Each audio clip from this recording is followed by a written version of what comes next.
Hello, in this video I want to show you how to fix the problem when you have stable internet connection but Google Play Store as well as the Google Chrome doesn't work.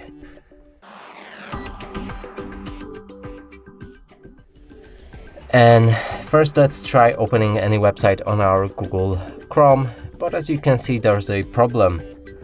We can move to Google Play Store and try to download any app, for example Call of Duty Mobile.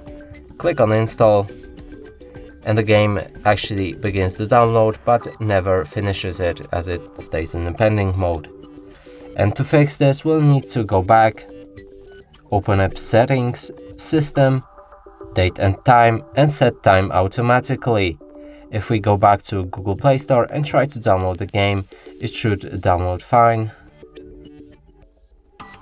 And the same as with Google Chrome, we can reload the page or open any other and it works fine as well. And that's it for this video. Hope you like it. Please consider subscribing to our channel, leave a like and a comment below.